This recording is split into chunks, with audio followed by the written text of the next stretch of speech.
로마, 바티칸 성서음식문화연구소가 술렁였습니다. 성경 속 음식, 떡과 포도주, 만나와 메추라기, 무화과와 올리브, 2000년간 연구됐고 정리됐으며 완결됐습니다. 성경의 음식은 지중해 문화다. 이것이 정설이었어요. 한 학자가 평생 이것을 증명했습니다. 최후의 만찬을 재현했고 광야의 만나를 분석했으며 예수가 먹은 음식을 복원했습니다. 모두 지중해 음식이었어요. 동방의 음식은 성경과 무관하다. 그것이 그의 결론이었습니다. 하지만 우연히 한국을 방문했고 충격에 빠졌습니다. 밥상, 혼자가 아니라 함께 먹는 구조, 개인 접시가 아니라 공유하는 체계, 나누고 기다리며 치유하는 음식, 모든 것이 성경의 가르침과 일치했습니다. 그는 문화 분석을 요청했습니다. 결과가 나왔어요. 한국 음식 철학, 공동체 중심 구조, 발효 문화, 기다림과 믿음의 원리, 약식 동원 사상, 음식이 곧 치유, 성경의 식탁 개념과 99% 일치, 학계가 발칵 뒤집혔습니다. 그는 국제학회에서 선언했습니다. 예수의 가르침은 음식에 있었습니다. 함께 먹고 나누고 기다리는 것. 서양은 이것을 해석했지만 한국은 이것을 살아냈습니다. 2000년간 밥상 위에서요. 그리고 덧붙였습니다. 성경의 식탁은 사라지지 않았습니다. 그것은 한국 밥상 위에 남아 있었습니다. 떡을 떼며 나누던 예수의 정신이 김치를 담그며 기다리는 한국의 문화에 살아 있었습니다. 전 세계가 충격에 빠졌습니다. 성경의 식탁이 한국 음식에 구현돼 있었다니, 예수가 가르친 공동체가 한국 밥상에서 실천되고 있었다니, 도대체 무슨 일이 있었던 걸까요? 지금부터 공개합니다. 본격적인 이야기를 시작하기 전에 구독과 좋아요 한 번씩 부탁드립니다. 이 영상을 어디서 보고 계신지 댓글로 남겨주세요. 감동지의 채널의 멤버십 가입을 통해 영상 제작에 도움을 주시면 감사하겠습니다. 안녕하세요. 저는 마르코 로시입니다.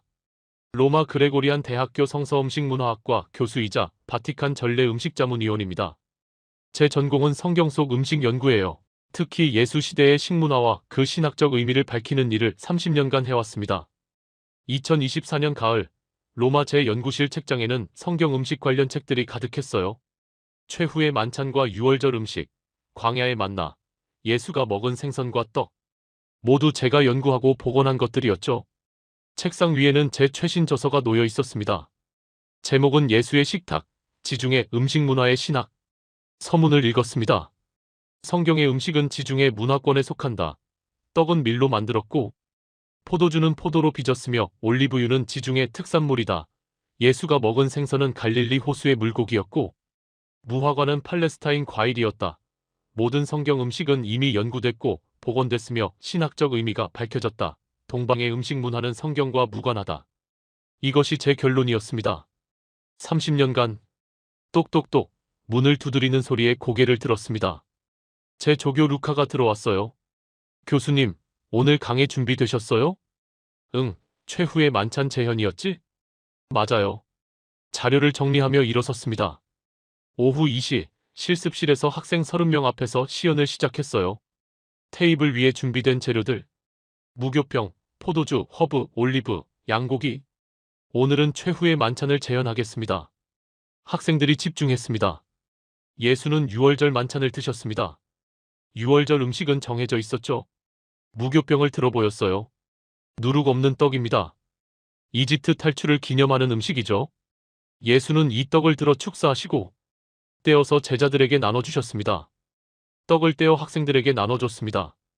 다음은 포도주입니다. 잔에 포도주를 따랐어요. 이것도 유월절 의식의 일부였습니다. 예수는 이 잔을 새 언약이라고 하셨죠. 학생들이 시음했습니다. 이것이 최후의 만찬입니다. 지중해 유월절 전통 그대로입니다. 한 학생이 손을 들었습니다. 교수님, 다른 지역 음식은 어떤가요? 무슨 뜻이죠? 동양이나 아프리카 같은 곳이요? 성경과 무관합니다. 단호하게 답했어요. 성경은 지중해 문화권 책입니다. 예수는 중동에서 사셨고 제자들도 지중해를 중심으로 활동했습니다. 동방 음식은 성경시대 이후에 전해졌을 뿐입니다. 다른 학생이 물었습니다. 한국 음식은 어떤가요? 한국이요? 웃음이 나왔습니다. 한국 음식은 맵고 발효된 민속 음식입니다. 김치, 된장 같은 거죠. 성경과는 전혀 상관없습니다. 학생들이 고개를 끄덕였습니다. 강의가 끝나고 연구실로 돌아왔을 때 루카가 조심스럽게 물었습니다. 교수님, 정말 동방 음식은 성경과 무관한가요? 왜 그렇게 생각해? 음식 문화는 전파되잖아요. 루카, 30년간 연구했어. 성경 음식은 다 밝혀졌어. 루카는 더 이상 말하지 않았습니다.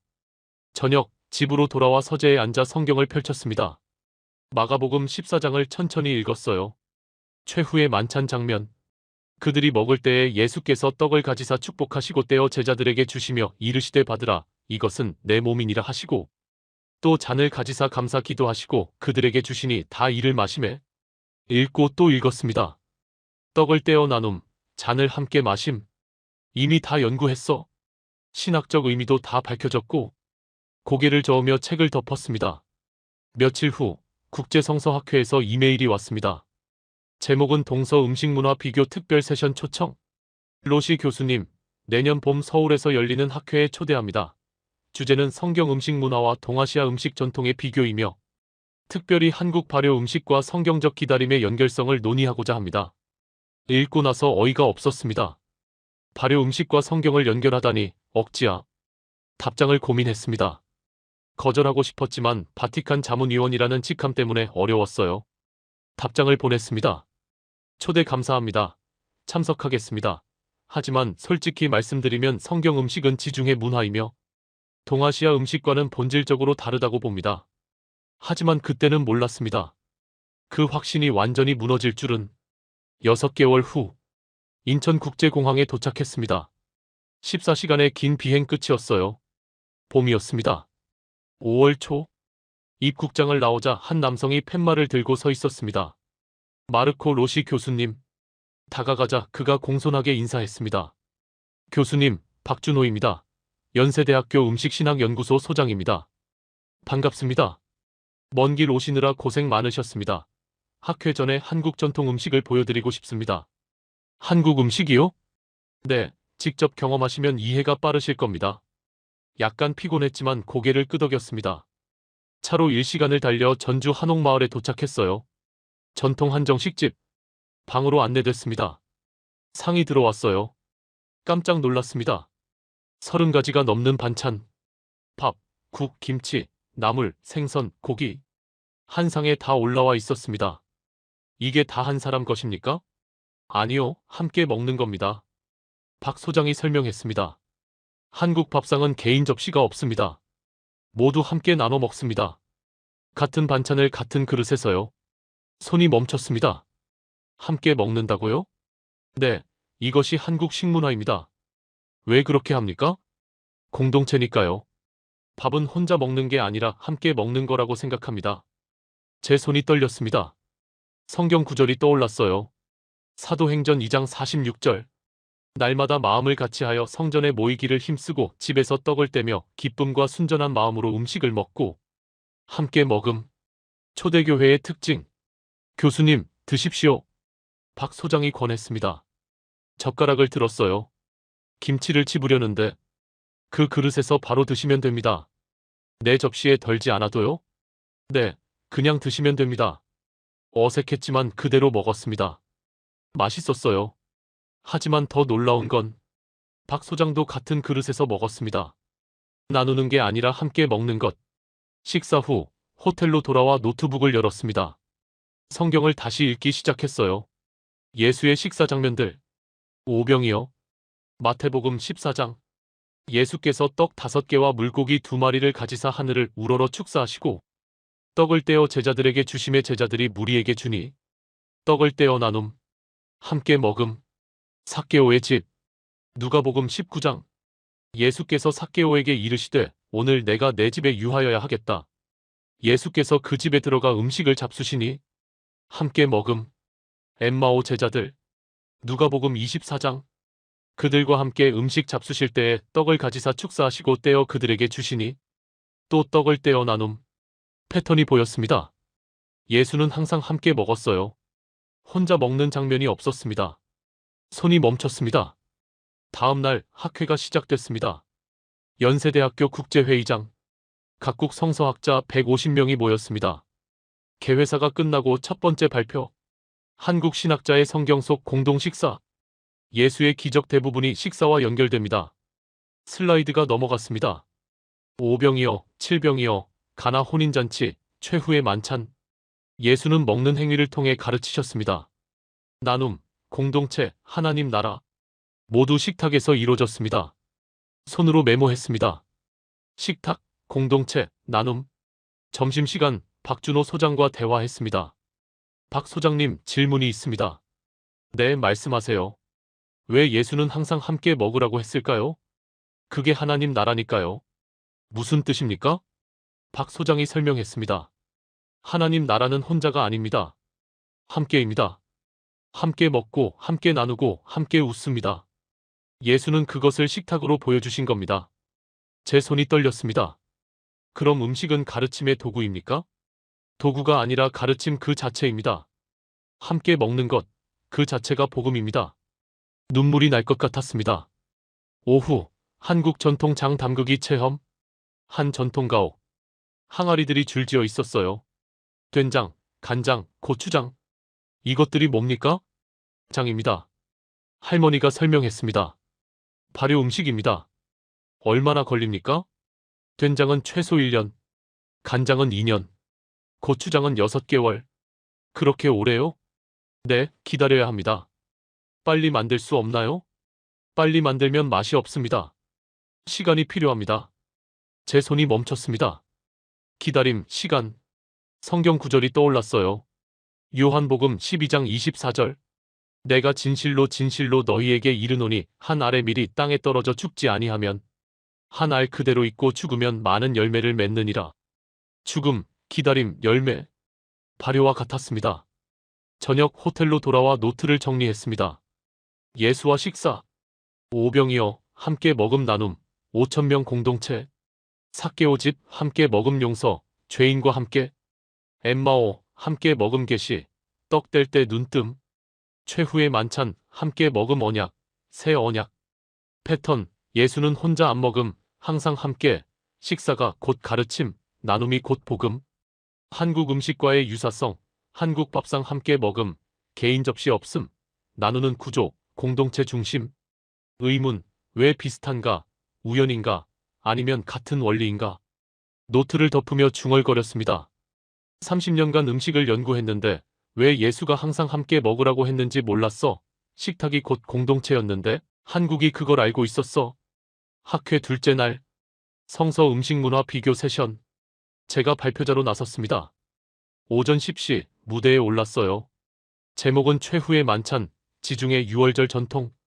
슬라이드가 시작됐습니다. 최후의 만찬 그림. 레오나르도 다빈치 작품. 예수의 마지막 식사는 6월절 만찬이었습니다. 청중이 집중했습니다. 6월절 음식은 정해져 있었습니다. 슬라이드를 넘겼어요. 무교병, 쓴 나물, 양고기, 포도주. 이것이 6월절 전통입니다. 예수는 이 전통을 따르셨고 떡과 포도주에 새 의미를 주셨습니다. 다음 슬라이드. 이것은 지중해 음식 문화입니다. 밀 문화권, 포도 문화권, 올리브 문화권. 성경의 모든 음식이 여기에 속합니다. 한 청중이 손을 들었습니다. 한국 음식학자였어요. 교수님, 질문하겠습니다. 네, 말씀하세요. 예수의 식탁에서 가장 중요한 것이 뭡니까? 떡과 포도주입니다. 그것만입니까? 무슨 뜻입니까? 구조는 중요하지 않습니까? 구조요? 네, 어떻게 차려지고 어떻게 먹는지. 손이 멈췄습니다. 그것도 중요하지만 음식 자체가 더 중요합니다. 정말 그럴까요? 청중이 웅성거렸습니다. 발표가 끝나고 휴식 시간. 박준호 소장이 다가왔습니다. 교수님, 오늘 점심 함께 하시겠어요? 어디서요? 전통 밥집입니다. 좋습니다. 학교 근처 한 식당. 좁은 공간. 낮은 테이블. 방으로 안내됐어요. 신발을 벗고 들어갔습니다. 바닥에 앉았어요. 어색했습니다. 의자가 없었습니다. 왜 바닥에 앉습니까? 한국 전통입니다. 불편하지 않습니까? 익숙하면 편합니다. 그리고 평등합니다. 평등이요? 네, 바닥에 앉으면 모두 같은 높이입니다. 높낮이가 없습니다. 제 손이 떨렸습니다. 상이 들어왔어요. 또 놀랐습니다. 밥, 국, 반찬들 모두 한 상에. 이게 한 사람 분입니까? 아니요, 여럿이 먹습니다. 그럼 어떻게 나눕니까? 나누지 않습니다. 함께 먹습니다. 박 소장이 젓가락을 들었어요. 김치를 집어 먹었습니다. 그릇에서 바로. 저도 따라 했습니다. 된장찌개. 이것도 함께 먹습니까? 네, 같은 뚝배기에서요. 숟가락을 넣어 떠먹었습니다. 이상했습니다. 이탈리아에서는 각자 접시에 덜어 먹는데 여기서는 같은 그릇에서 먹었어요. 왜 이렇게 먹습니까? 가족이니까요. 가족이요? 네, 밥을 함께 먹으면 가족입니다. 피가 섞이지 않아도요. 밥이 피보다 중요합니다. 손이 멈췄습니다. 밥이 피보다 중요하다고요? 네, 한국에서는 그렇습니다. 함께 밥 먹은 사람은 가족입니다. 눈물이 날 것 같았습니다. 식사 후 주방을 보여줬어요. 큰 솥, 큰 뚝배기, 큰 대접. 왜 다 큽니까? 여럿이 먹으니까요. 개인용 그릇은 없습니까? 밥그릇과 국그릇만 개인용입니다. 나머지는 모두 공유합니다. 왜요? 나누려고요. 이것이 한국 밥상입니다. 제 손이 떨렸습니다. 오후 전통시장을 방문했습니다. 광장시장, 좁은 골목, 음식 가게들. 한 떡집에 들어갔어요. 떡들이 가득. 이것은 뭡니까? 시루떡입니다. 언제 먹습니까? 나눠 먹습니다. 주인이 설명했습니다. 좋은 일 있으면 떡해서 이웃에 나눠줍니다. 왜요? 함께 기뻐하려고요. 혼자 먹지 않습니까? 혼자 먹으면 복이 없습니다. 나눠야 복이 옵니다. 손으로 입을 막았습니다. 다음은 김밥 가게. 긴 김밥. 한 줄로 길게. 이것은요? 김밥입니다. 왜 이렇게 깁니까? 썰어서 나눠 먹으려고요. 한 줄을 여럿이요? 네, 소풍 갈 때. 가족끼리 나눠 먹습니다. 제 손이 떨렸습니다. 저녁 한 가정집을 방문했습니다. 박 소장의 소개로 4인 가족. 저녁 식사 시간. 식탁이 차려졌어요. 밥, 국, 반찬. 하지만 이상한 점이 있었습니다. 왜 순서대로 앉습니까? 어른이 먼저, 아이가 나중입니다. 아버지가 설명했습니다. 질서입니다. 하지만 차별은 아닙니다. 역할의 차이일 뿐입니다. 밥을 먹기 전에 기다립니다. 누구를요? 할머니를요? 할머니가 오셔야 먹습니다. 할머니가 오셨어요. 자리에 앉으셨습니다. 그제야 모두 수저를 들었습니다. 왜 기다립니까? 함께 먹어야 하니까요. 혼자 먼저 먹으면 안 됩니다. 이것이 우리 밥상입니다. 눈물이 흘렀습니다. 호텔로 돌아와 노트를 정리했습니다. 한국 밥상의 특징. 구조, 바닥에 앉은 평등, 같은 높이, 낮은 자세, 겸손. 그릇, 큰 그릇 공유, 개인 접시 최소, 함께 먹는 설계, 나눔 중심. 순서, 어른 먼저 질서, 함께 시작 공동체, 기다림 배려, 역할 존중. 음식, 떡 나눔 기쁨 공유, 김밥 나눔 가족. 모든 음식 함께, 혼자 먹기 금기. 철학, 밥이 피보다 중요, 함께 먹으면 가족. 나눔이 복, 공동체가 본질. 성경과의 일치, 예수 함께 먹음, 제자들과 나눔, 5,000명과 나눔, 식탁이 공동체. 깨달음, 한국 밥상은 요리가 아니다. 공동체 설계다. 나눔의 구조다. 예수의 식탁과 같다. 노트를 덮으며 중얼거렸습니다. 30년간 음식 자체만 봤는데 구조를 봐야 했어. 무엇을 먹는가가 아니라 어떻게 먹는가. 한국 밥상이 그걸 보여줘. 이건 요리가 아니라 공동체 설계야. 학회가 끝난 다음 날 박준호 소장의 제안으로 김치박물관을 방문했습니다. 서울 인사동 작은 박물관, 김치 역사 전시관. 첫 전시물, 고대 김치. 김치는 2000년 이상 된 음식입니다. 안내원이 설명했습니다. 처음엔 단순히 소금에 절인 채소였습니다. 하지만 시간이 지나며 발효 음식이 됐습니다. 발효요? 네, 미생물이 채소를 변화시킵니다. 얼마나 걸립니까? 최소 2주에서 한 달. 어떤 것은 몇 달씩도 걸립니다. 손이 멈췄습니다. 그렇게 오래요? 네, 기다려야 합니다. 다음 전시실, 김장 문화. 큰 사진들. 여러 사람이 함께 김치를 담그는 모습. 김장은 겨울을 준비하는 행사입니다. 온 가족이 모입니다. 이웃도 함께 합니다. 며칠씩 걸립니다. 왜 그렇게 오래 걸립니까? 많이 담그니까요. 겨울 내내 먹을 양을요. 그리고 나눠주기도 합니다. 나눠줘요? 네, 이웃에게. 특히 혼자 사는 어르신들께. 김장이 끝나면 나눕니다. 제 손이 떨렸습니다. 마지막 전시실, 발효과학, 현미경 사진들, 미생물. 발효는 미생물의 작용입니다. 과학자가 설명했습니다. 유산균이 채소를 분해합니다. 새로운 맛과 영양이 생깁니다. 하지만 조건이 중요합니다. 무슨 조건입니까? 온도, 시간, 소금 농도. 하나라도 틀리면 실패합니다. 실패하면요? 버려야 합니다. 그럼 위험한 거 아닙니까? 위험하지만 도전합니다. 왜요? 발효된 맛이 더 좋으니까요. 기다릴 가치가 있으니까요. 눈물이 날 것 같았습니다. 오후, 전통 김치 체험장. 직접 김치를 담그는 곳. 앞치마를 두르고 들어갔어요. 할머니가 가르쳐 주셨습니다. 먼저 배추를 소금에 절입니다. 큰 통에 배추, 소금물. 얼마나 절입니까? 반나절입니다. 그렇게 오래요? 네, 물이 빠져야 합니다. 기다려야 합니다. 절인 배추를 씻었어요. 물기를 뺐습니다. 이제 양념을 바릅니다. 고춧가루, 마늘, 생강, 젓갈. 손으로 하나하나 발랐습니다. 왜 손으로 합니까? 정성이 들어가야 하니까요. 기계로 하면 안 됩니까? 맛이 다릅니다. 손맛이 들어가야 합니다. 양념을 다 바른 김치 항아리에 넣었어요. 이제 끝입니까? 아니요, 이제 시작입니다. 무슨 뜻입니까? 기다려야 합니다. 2주 이상. 그동안 발효됩니다. 보지 않고요? 네, 손대지 않습니다.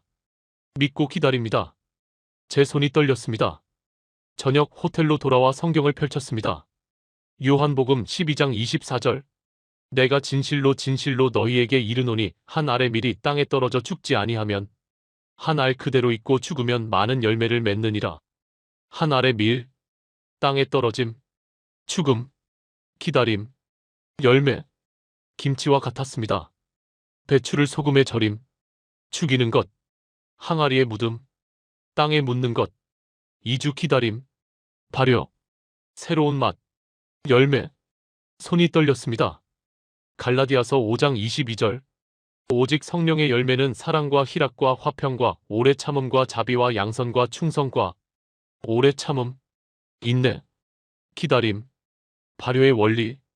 고린도전서 15장 36절. 어리석은 자여 내가 뿌리는 것이 죽지 않으면 살아나지 못하겠고 죽지 않으면 살아나지 못함. 절이지 않으면 발효되지 않음. 같은 원리였습니다. 노트를 펼쳤습니다. 김치의 과정. 1단계 절임, 배추를 소금물에, 반나절 기다림, 죽이는 과정, 성경 씨앗 땅에 떨어짐. 2단계 양념, 손으로 정성껏, 정성과 시간, 준비 과정, 성경 씨 뿌리는 자. 3단계 묻음, 항아리에 넣음, 어둠 속에, 보이지 않음, 성경 땅에 묻힘. 4단계 기다림, 2주 이상, 손대지 않음, 믿음, 성경 인내. 5단계 변화, 발효, 새로운 맛, 영양 증가, 성경 부활 열매. 6단계 나눔, 가족과 이웃, 함께 먹음, 기쁨, 성경 추수잔치. 김치의 신학, 기다림의 신학, 인내의 신학, 믿음의 신학, 죽음과 부활의 신학. 왜 한국인은 이해하나? 김치로 배웠으니까. 어릴 때부터 기다림을 경험, 발효를 믿음, 보이지 않는 변화를 신뢰, 성경의 원리를 음식으로 안. 깨달음, 김치는 단순한 반찬이 아니다. 기다림의 신학이다. 예수의 비유가 맛으로 구현됐다. 씨 뿌리는 자의 비유가 항아리 속에 있다. 노트를 덮으며 중얼거렸습니다. 30년간 성경의 기다림을 가르쳤는데 이해시키기 어려웠어. 하지만 한국 사람들은 김치로 이미 알고 있었어. 절이고 묻고 기다리면 새로운 게 나온다는 걸. 이게 부활의 원리야. 김치가 그걸 보여줘. 한국에서 2주째. 전라북도 순창 장마을 전통 장명인의 집을 방문했습니다. 마당에 항아리들이 줄지어 있었어요. 수십 개. 크고 작은 항아리. 이게 다 뭡니까? 장독입니다. 70대 할머니가 설명했습니다. 된장, 간장, 고추장. 모두 여기서 발효됩니다. 첫 번째 항아리, 뚜껑을 열었어요. 진한 냄새. 된장. 이것은 3년 된 된장입니다. 3년이요? 네, 2021년에 담갔습니다. 왜 그렇게 오래 둡니까? 오래될수록 맛있으니까요. 그동안 뭘 합니까? 아무것도 안 합니다. 아무것도요? 네, 그냥 둡니다. 가끔 뚜껑 열어 햇볕 쐬어주고 다시 덮습니다. 그게 다입니다. 제 손이 멈췄습니다. 그냥 둔다고요? 네, 기다립니다. 보지도 않고요? 너무 자주 보면 안 됩니다. 왜요? 조급하면 안 되니까요. 장은 천천히 익습니다. 서두를 수 없습니다. 눈물이 날 것 같았습니다. 다음 항아리. 간장. 이것은 5년 됐습니다. 5년이요? 네, 2019년에 담갔습니다. 뚜껑을 열었어요. 맑은 갈색 액체. 깊은 향. 5년 동안 그냥 뒀습니까? 네. 실패할 수도 있지 않습니까? 있습니다. 그럼 어떻게 합니까? 버립니다. 5년을 기다렸는데요. 그래도 버립니다. 다시 담급니다. 포기하지 않습니까? 포기하면 장이 없습니다. 다시 시작합니다. 제 손이 떨렸습니다. 마지막 항아리. 가장 큰 항아리. 이것은 10년 된 간장입니다. 10년이요? 네, 제가 60살 때 담갔습니다. 이제 70살이니 10년입니다. 뚜껑을 열었어요. 깊고 진한 향. 감동이 밀려왔습니다. 10년을 기다렸습니까? 네. 중간에 보고 싶지 않았습니까? 보고 싶었습니다. 하지만 참았습니다. 왜요? 믿었으니까요. 무엇을요? 시간을 믿었습니다. 시간이 익혀준다는 걸. 내가 할 수 없는 걸 시간이 한다는 걸. 눈물이 흘렀습니다. 집 안으로 들어갔습니다. 장 담그는 과정을 설명해 주셨어요. 먼저 메주를 만듭니다. 콩을 보여주셨습니다. 콩을 삶아 으깹니다. 네모나게 뭉칩니다. 말립니다. 얼마나요? 한 달입니다. 한 달 동안 그냥 둡니까? 네, 띄웁니다. 곰팡이가 피게 합니다. 곰팡이요? 놀랐습니다. 네, 좋은 곰팡이입니다. 이 곰팡이가 장맛을 만듭니다. 곰팡이를 믿습니까? 네, 믿습니다. 보이지 않지만 일하고 있다는 걸. 제 손이 떨렸습니다. 메주를 소금물에 넣습니다. 항아리 사진을 보여주셨어요. 100일 기다립니다. 100일이요? 네, 봄에 담그면 여름에 걸러냅니다. 그동안 뭘 합니까? 기도합니다. 기도요? 네, 장이 잘 되기를 기도합니다. 매일 아침 항아리 앞에서 말없이 기도합니다. 눈물이 멈추지 않았습니다. 오후, 장 담그기 체험. 메주를 항아리에 넣었어요. 소금물을 부었습니다. 이제 뚜껑을 덮습니다. 할머니가 말씀하셨습니다. 언제 열어봅니까? 100일 후입니다. 그 전에는요? 열면 안 됩니다. 왜요? 참아야 하니까요. 조급하면 망칩니다. 기다려야 합니다. 뚜껑을 덮었어요. 무거웠습니다. 이제 어떻게 합니까? 아무것도 안 합니다.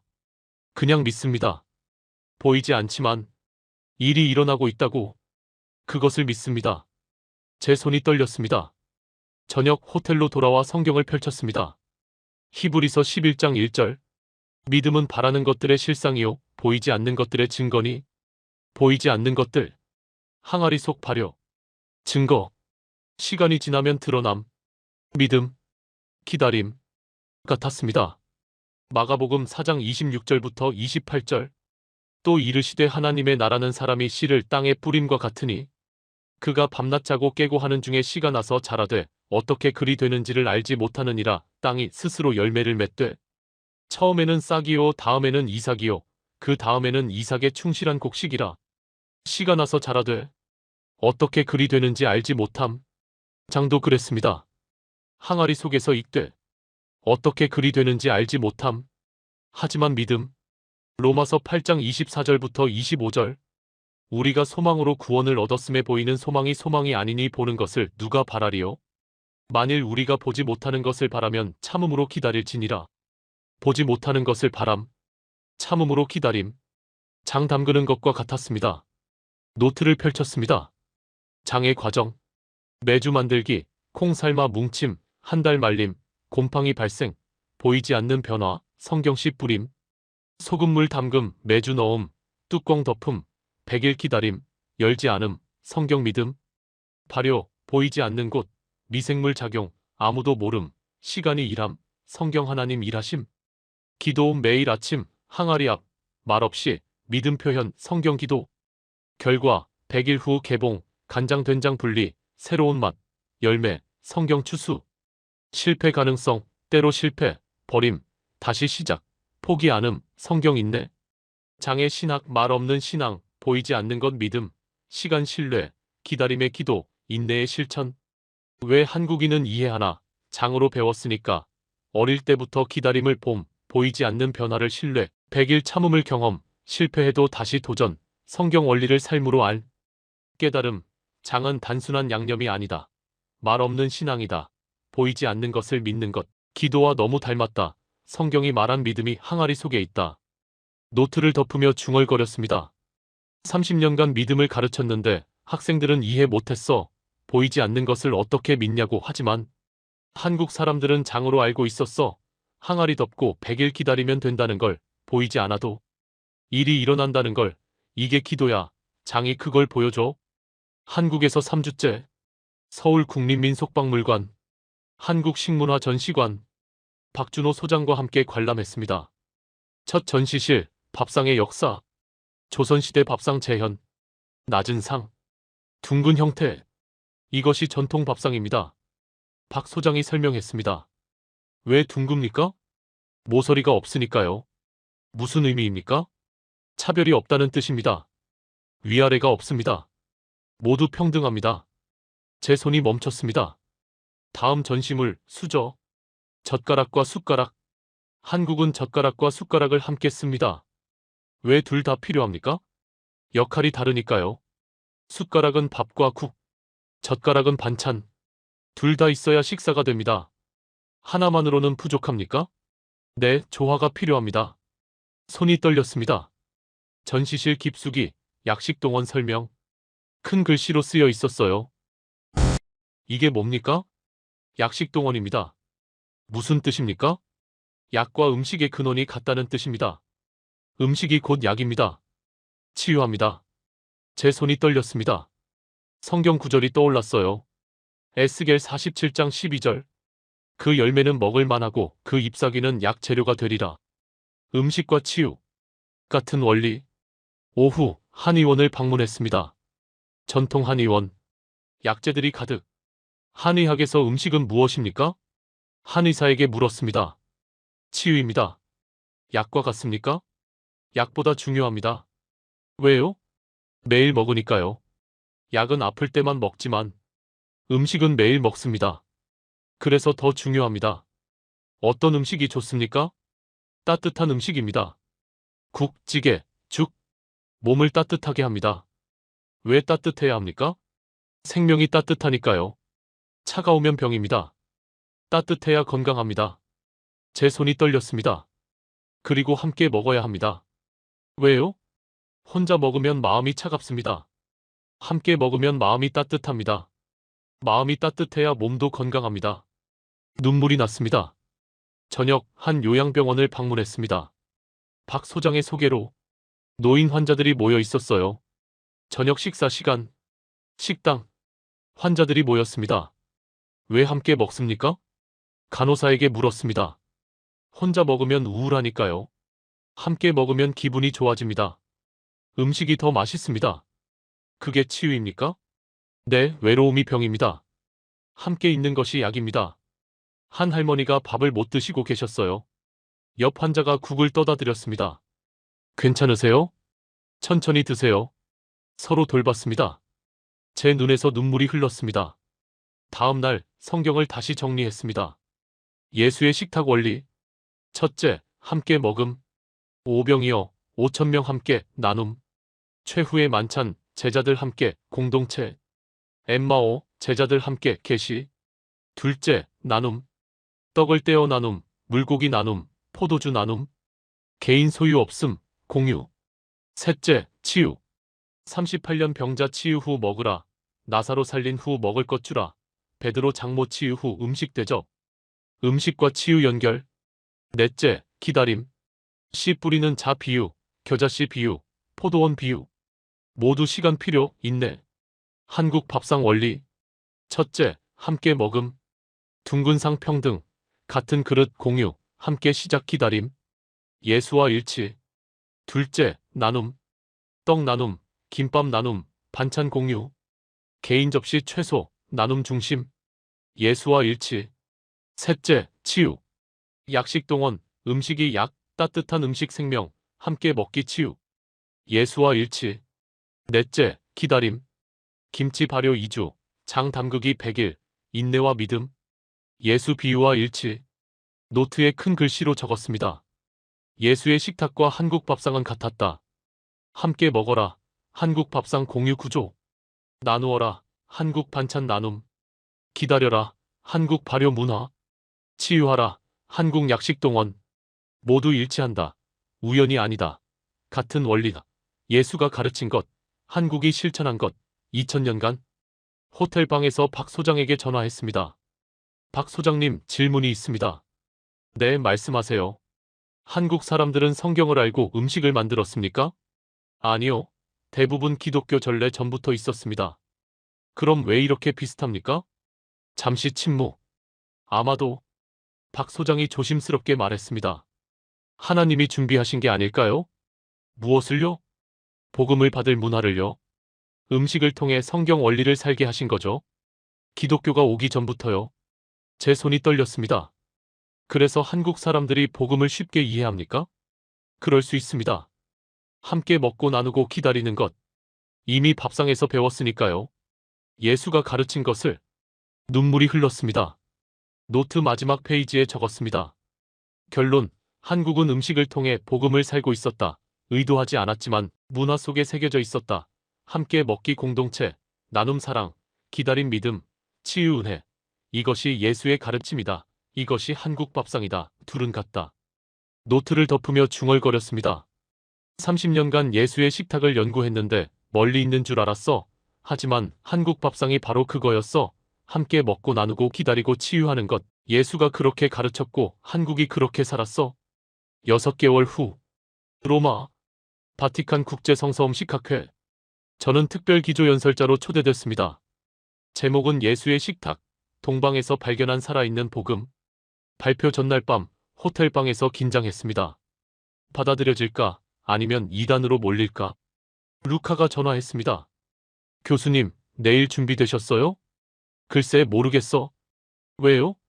30년 가르친 것을 뒤집는 거니까. 성경 음식이 지중해에만 있는 게 아니라고 하는 거야.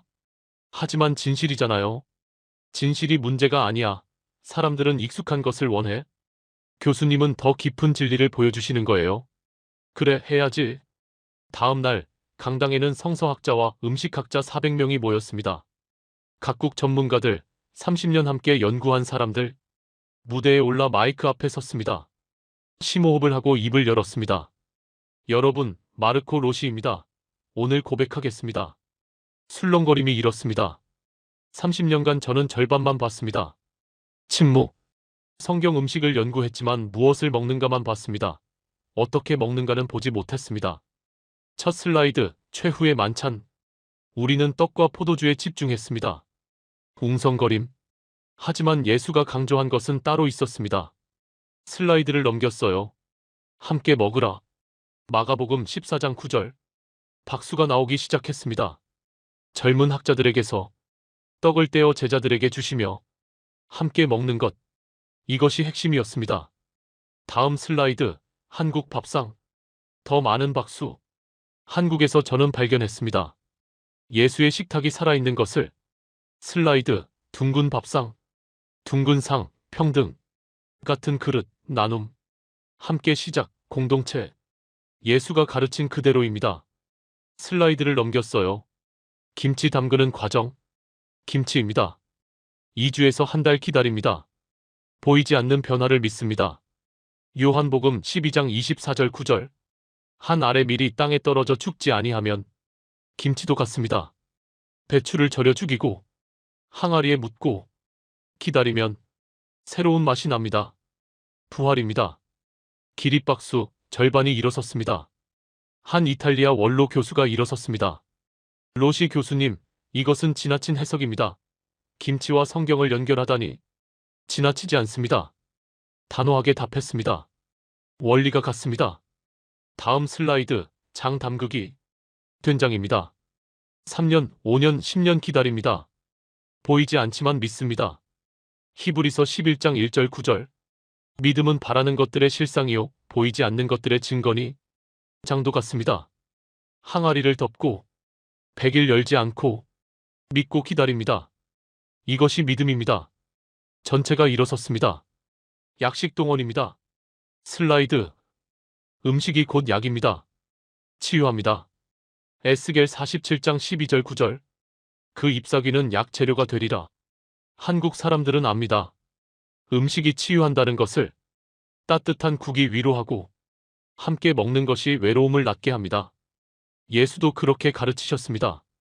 눈물이 났습니다. 서양은 성경 음식을 해석했습니다. 슬라이드. 서양 신학 서적들. 떡의 의미, 포도주의 상징. 모두 글로 정리했습니다. 하지만 실천은 약했습니다. 개인 접시에 덜어먹고 빨리 먹고 헤어지며 기다림을 잃었습니다. 한국은 달랐습니다. 슬라이드. 한국 가정 식사. 해석하지 않았습니다. 그냥 살았습니다. 함께 먹고 나누고 기다리고 치유했습니다. 2000년간 예수의 가르침을 밥상 위에서. 박수진 교수가 청중석에서 일어났습니다. 교수님, 한국인으로서 감사합니다. 우리도 몰랐어요. 우리 밥상이 복음이었다는 걸. 이제 아셔야 합니다. 목소리가 떨렸습니다. 한국 밥상은 단순한 음식이 아닙니다. 예수의 식탁입니다. 떡을 떼며 나누던 그 식탁이 한국 밥상 위에 남아 있습니다. 함께 먹는 구조로, 나누는 문화로, 기다리는 발효로, 치유하는 철학으로. 폭풍 같은 박수. 성경의 음식은 레시피가 아닙니다. 슬라이드. 예수와 제자들. 삶의 방식입니다. 함께 사는 법입니다. 서로 나누는 법입니다. 인내하며 기다리는 법입니다. 서양은 이것을 해석했지만 한국은 이것을 살아냈습니다. 의도하지 않았지만 문화 속에 새겼습니다. 하나님이 준비하신 겁니다. 복음을 쉽게 받을 민족을. 손을 모았습니다. 여러분, 저는 30년간 틀렸습니다. 침묵. 성경 음식을 지중해에서만 찾았습니다. 하지만 원리는 어디에나 있었습니다. 특히 한국에. 예수가 가르친 식탁이 한국 밥상으로 살아 숨쉬고 있었습니다. 전체가 일어섰습니다. 발표가 끝나고 복도에서 학자들이 몰려들었습니다. 교수님, 정말 확신하십니까? 확신합니다. 30년 연구의 결론입니다. 우리도 한국 음식을 연구해야 합니까? 연구해야 합니다. 예수의 식탁을 이해하려면요. 어떻게요? 레시피가 아니라 구조를 보고, 음식이 아니라 문화를 배우고, 해석이 아니라 실천을 연구하십시오. 루카가 다가왔습니다. 교수님, 대성공이었어요. 고마워, 루카. 앞으로 어떻게 하실 거예요? 책을 다시 쓰겠어. 예수의 식탁을 제대로 설명하려고. 그날 밤 호텔에서 노트 마지막 페이지를 펼쳤습니다. 예수의 식탁 최종 결론. 서양의 접근, 해석 중심, 신학적 의미, 상징 연구, 글로 정리, 실천 약함. 한국의 접근, 삶 중심, 문화적 실천, 구조 구현, 몸으로 실천, 해석 약하지만 실천 강함.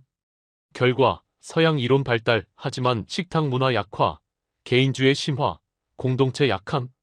한국 이론 약함, 하지만 식탁 문화 강함, 공동체 중심, 나눔 생활화. 핵심, 예수는 해석을 원하지 않았다. 실천을 원했다. 함께 먹고 나누고 기다리고 치유하기를. 한국이 그것을 했다. 2000년간 밥상 위에서. 펜을 들어 마지막 문장을 적었습니다.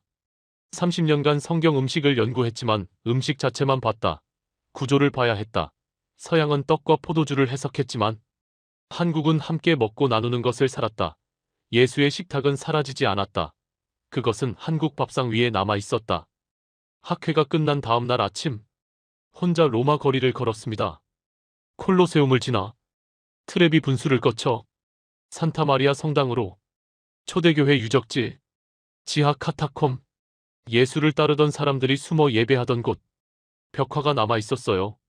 최후의 만찬 그림. 예수와 제자들 한 상에 둘러앉아 떡을 떼는 장면 오래 바라봤습니다. 함께 먹는 것 중얼거렸어요. 이것이 핵심이었구나. 무릎을 꿇었습니다. 기도했습니다. 주님, 30년을 헤맸습니다. 목소리가 떨렸어요. 성경 음식을 연구했습니다. 무엇을 먹었는지만 찾았습니다. 하지만 당신은 어떻게 먹는지를 가르치셨습니다. 눈물이 흘렀습니다. 함께 먹으라고, 나누라고, 기다리라고, 치유하라고. 해가 지하로 비쳤습니다.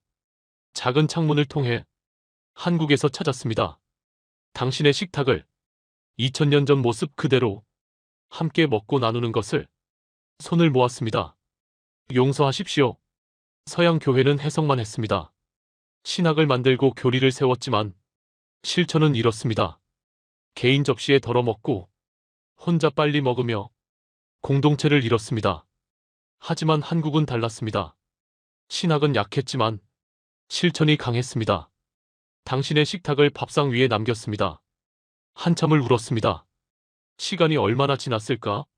발소리가 들렸습니다. 뒤를 돌아봤어요. 박준호 소장이 서 있었습니다. 교수님, 박 소장님, 언제 오셨습니까? 어젯밤에 도착했습니다. 학회 들으러요? 아니요, 교수님을 찾으러요. 놀랐습니다. 저를요? 네, 초대하고 싶습니다. 어디로요? 한국으로. 다시요? 네, 보여드릴 게 있습니다.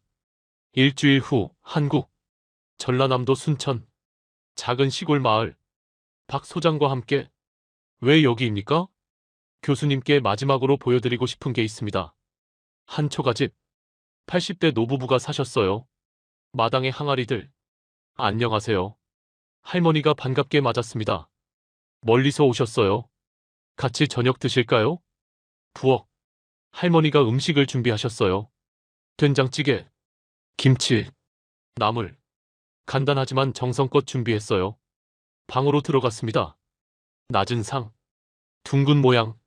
할아버지가 기다리고 계셨어요. 앉으세요. 함께 앉았습니다.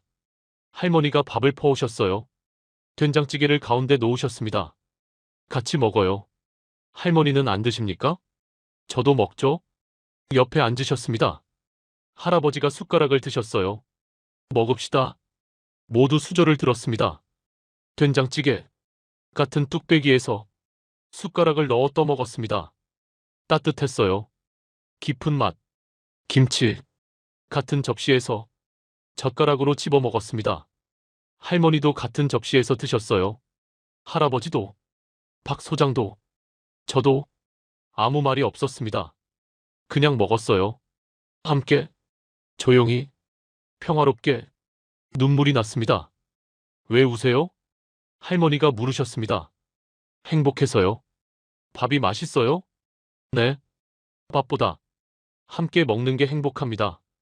할머니가 웃으셨어요. 그럼 됐어요. 밥은 함께 먹어야 맛있어요. 혼자 먹으면 밥이 아니에요. 제 손이 떨렸습니다. 식사 후 마당에 앉았습니다. 석양, 붉은 하늘. 할아버지가 말씀하셨어요. 우리는 평생 이렇게 살았어요. 어떻게요? 함께 먹고, 나누고, 기다리며 50년을 함께 살았어요. 아이들 키우고, 손주 보고, 밥상 위에서요. 할머니가 덧붙이셨습니다. 힘들 때도 있었어요. 가난했고, 아팠고, 외로웠어요. 하지만 밥은 먹었어요. 함께. 그게 우리를 살렸어요. 눈물이 멈추지 않았습니다. 할머니, 할아버지, 이것이 예수의 식탁입니다. 무슨 말씀이세요? 예수님도 이렇게 하셨어요. 제자들과 함께 먹고, 나누고, 사랑하셨어요. 할머니와 할아버지가 그것을 하고 계세요. 할머니가 웃으셨어요. 우리는 그냥 밥 먹은 거예요. 그게 예수님이에요? 네. 예수님이 여기 계십니다. 이 밥상 위에. 다음 날 인천공항 출국장. 박준호 소장과 작별 인사. 교수님, 다시 오세요. 꼭 오겠습니다. 이곳은 이제 제 성지입니다. 성지요? 네, 예수의 식탁이 살아있는 곳이니까요. 박 소장이 포옹했습니다. 교수님, 진리를 증언해 주셔서 감사합니다. 제가 감사합니다. 예수의 식탁을 다시 발견하게 해주셔서. 비행기 안, 창밖을 봤습니다. 한반도가 멀어졌어요. 예수의 식탁이 살아있는 땅, 함께 먹고 나누는 민족. 노트북을 열었습니다. 새 책 원고, 예수의 식탁, 한국 밥상에서 찾은 복음. 에필로그를 쓰기 시작했습니다. 30년간 나는 성경 음식을 연구했다. 떡과 포도주를 분석했고 6월절 만찬을 복원했으며 예수가 먹은 음식을 찾았다. 하지만 가장 중요한 것을 놓쳤다. 함께 먹는 것, 나누는 것, 기다리는 것, 치유하는 것. 한국에서 나는 그것을 발견했다.